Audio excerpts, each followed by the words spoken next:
JC, how are you, JC? I'm good, Kenny. How are you doing? I'm doing wonderful. I think I last spoke to you a few months back, also on Zoom. I'm waiting for the day that we don't have to Zoom. We can meet each other face to face, like JC. And then we're gonna have to meet in the middle and like buy or something, and just like we're gonna I don't know, we're gonna have to figure out something. Yes, and I gotta ask you one question, which I've been wanting to ask you for a very long time. Yeah. All your music, right? You have really long names. Okay, it's like I need you to hate me. It's like I need you to hate me. That's 6 already there. And then your EP, okay, your EP, which is let's see. Ooh, this one's also a tongue tied as well. When the lights hit the room. Okay, fine, not as tongue tied as I as I pictured it, but still long names.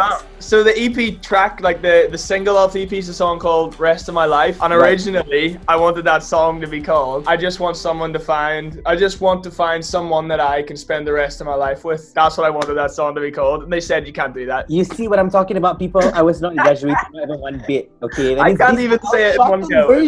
Shortened versions already means what you had in your head were much longer versions. Why? Do you have a reason behind this? Do you just like to put long titles for your songs? I just like to pretend that I'm smarter than I am, really. You know what I mean? And just like it's really just pretentious titles all the time. It gets me good. And this EP, which is pretty long as well, When the Lights Hit the Room. This one, what is the story behind it? Yeah, it's essentially about, I don't know about you, but I always find I'm always chasing this thing, whether it's happiness or the end goal or whatever you want to call it, this thing that, and a lot of people are like, oh, if I get that car, I'll be happy. Or if I get that holiday, after that, I'll be happy forever and I'll be it. And it works like that. And it's kind of like the EP is about just me chasing all these things and trying to find like the end goal in all of them. But I always find there's a point that you kind of, the lights switch on and you're like, oh, that's not it either. And that's why it's called When the Light Hits the Room, which is a lyric from one of the songs. And it was kind of like a concept that I came up with. I just really wanted to like write about. So every song is about that in a different way. How many tracks are there on this EP? There are 4. I wrote 7 and we ended up with 4 because we ran out of time. I sort of started it over lockdown and then did it like 3 weeks ago. Wow.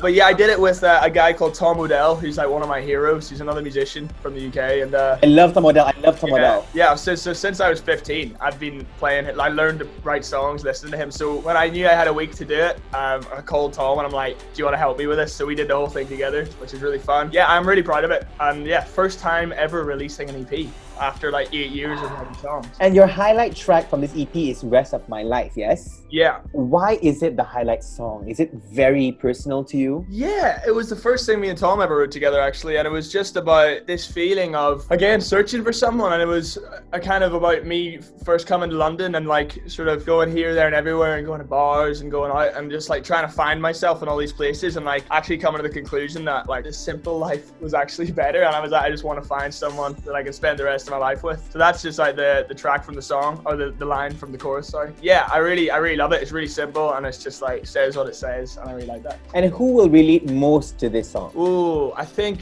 I don't know, if you're sort of a late teenager or sort of in your 20s in a city or living somewhere and trying to figure out what to do with your life, that's the point of I wrote it from, which is everybody I know. So it was like, yeah, hopefully a lot. Exactly. I was about to say that. I was like, that sounds like everybody I know too, JC. That sounds like young adult who's just struggling to find out the true meaning of life, and we will never find the true meaning anyway, but we're just going to constantly learn new things. Exactly. Okay, now we're going to play a game, okay? I want to know what is your dream girl preference, okay? So I've got a few celebrities. My girlfriend's in the next room, so I better get this right. Is the door soundproof? Make sure it's soundproof, okay? Okay, so fine. Maybe not dream girl, but at least like who would you actually enjoy going out on a nice coffee? Are you ready? I'm ready. First round, we've got Kristen Stewart versus the one and only Emma Watson. Which one would you go for? Not even a competition. Emma Watson. I'm a huge Harry Potter fan. I dressed up as Harry Potter for Halloween. I'm obsessed. Next round.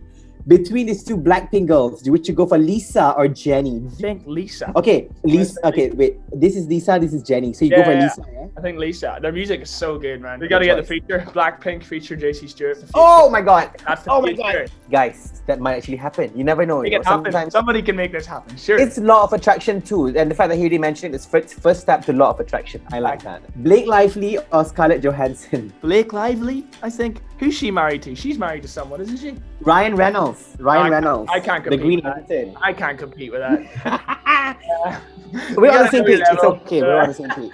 Okay, last but not least, we've got Anne Hathaway versus Rachel McAdams. Oh, that's a tough one. I know. only because I love Les Mis and Hathaway. Anne Hathaway it is. So fantastic choices you had there. JC, your EP is already out. What else is next? Do we have to wait for 2021 for new music? I think this might be the last of the new music for this year, but I could be wrong, but I think like the first week of next year could be something to watch out for. I don't know. Oh my God. But there's a lot of stuff ready to go, ready to rock. We might get to play a live show at some point in the future. Who knows? And yeah. Malaysia, please. Honestly, it's genuinely like top of our list to come play. I can't wait. It's going to be so good. Thank you so much, JC. Thank you.